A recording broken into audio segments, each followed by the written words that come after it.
இட்டு உண். பொதுவாக ஐயம் என்றாலே பிச்சை என்றுதான் பொருள் கொள்ள தோன்றும்.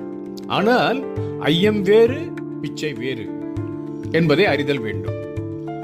இதைத்தான் ஆண்டாள் பிராட்டி அழகாக சொல்லுவார்.